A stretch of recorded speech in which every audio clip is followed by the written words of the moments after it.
श्री गणेशाय नमः। अयोध्या कांड 5वां दोहा।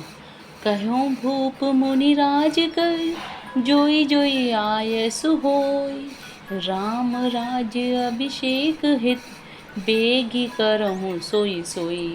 राजा ने कहा, श्री रामचंद्र जी के राज्य अभिषेक के लिए मुनिराज वशिष्ठ जी को जो जो आज्ञा हो, आप लोग वही सब तुरंत करें। हर्षि मुनीस कह्यों मृदुवानी, आनहु सकल सुतीरथ पानी।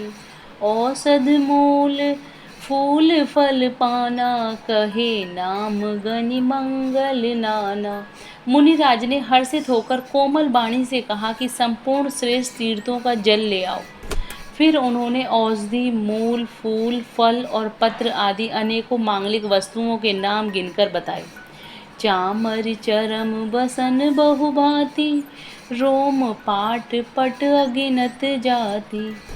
मणिगण मंगल वस्तु अनेका, जो जुग जोगो भूप अभिषेका। चवर मृगचर बहुत प्रकार के वस्त्र, असंख्य जातियों के ऊनी और रेशमी कपड़े, नाना प्रकार की मणियाँ तथा और भी बहुत सी मंगल वस्तुएं जो जगत में राज्य अभिषेक के योग्य होती हैं, सबको मंगाने की आज्ञा उन्होंने दी। वेद विदित कही सकल विधाना, कह्यों रचहूँ पुर विविध विताना। सफल रसाल पूग फल केरा, रोपहूँ बीतन पुर चहूँ फेरा। मुनि ने वेदों में कहा हुआ सब विधान बताकर कहा, नगर में बहुत से मंडप सजाओ।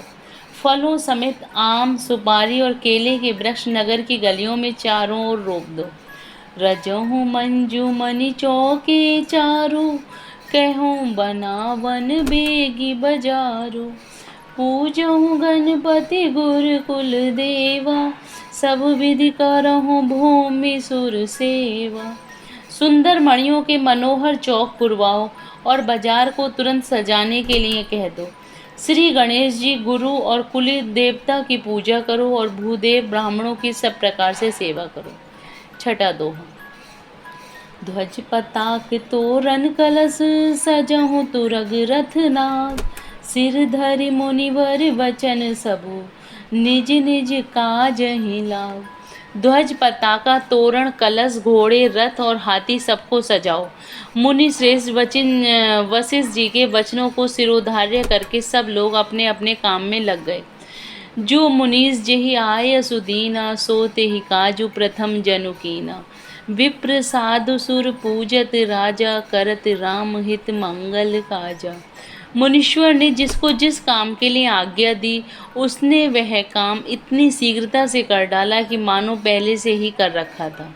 राजा, ब्राह्मण, साधु और देवताओं को पूज रहे हैं और श्री रामचंद्र जी के लिए सब मंगल कार्य कर रहे हैं। सुनत राम अभिषेक सुहावा, बाज गहा गए अवध बधावा। राम सिय तन सगुन जनाए, फर कहीं मंगल अंग सुहाय। श्री रामचंद्र जी के राज्याभिषेक की सुहावनी खबर सुनते ही अवध भर में बड़ी धूम से बधावे बजने लगे। श्री रामचंद्र जी और सीता जी के शरीर में भी शुभ शकुन सूचित हुए। उनके सुंदर मंगल अंग फड़कने लगे।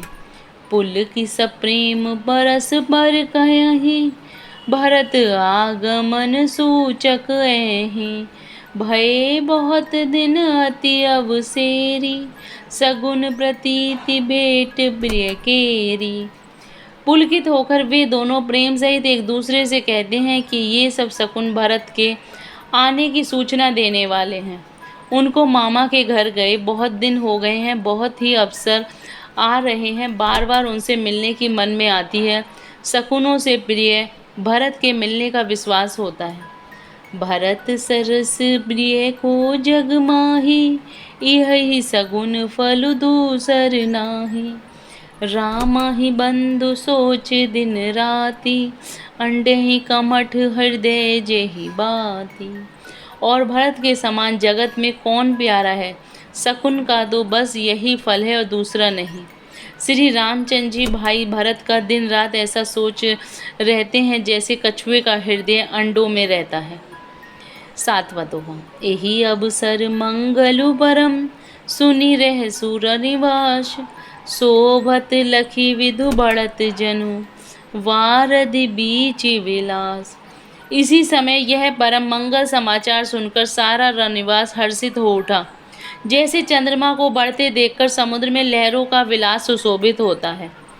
प्रथम जाय जिन वचन सुनाए, भूषण बसन भूरि दिन पाए। प्रेम पुलकितन मन अनुरागी, मंगल कलश सजन सब लागी। सबसे पहले रनिवास जाकर जिन्होंने ये वचन सुनाए, उन्होंने बहुत से आभूषण और वस्त्र पाए। रानियों का शरीर प्रेम से पुलकित हो उठा और मन प्रेम में मग्न हो गया। वे सब मंगल कलश सजाने लगी। चौके चारु सुमित्रा पूरी, मणि में विविध भांति अति रूरी। आनंद मगन राम महतारी, दिए दान बहु विप्र हकारी। सुमित्रा जी ने मणियों के बहुत प्रकार के अत्यंत सुंदर और मनोहर चौक पूरे। आनंद में मग्न हुई श्री रामचंद्र जी की माता कौशल्या जी ने ब्राह्मणों को बुलाकर बहुत दान दिए। पूजी ग्राम देवी सुर नागा, कहूँ बहोरी दीन बलि भागा। जेहि विधि होई राम कल्याणो, देहु दया करि सो वरदानो। उन्होंने ग्राम देवियों, देवताओं और नागों की पूजा की और फिर बलि भेंट देने को कहा, अर्थात कार्य सिद्ध होने पर फिर पूजा करने की मनौती मानी और प्रार्थना की कि जिस प्रकार से श्री रामचंद्र जी का कल्याण हो, दया करके वही वरदान दीजिए। गावहि मंगल कोकिल बैनी, विधु बदनी मृग सावक नैनी। कोयल सी मीठी बाणी, चंद्रमा के समान मुख वाली और हिरण के बच्चे से नेत्रों वाली स्त्रियां मंगल गान करने लगी। जय Shri Ram. Please like and subscribe the channel.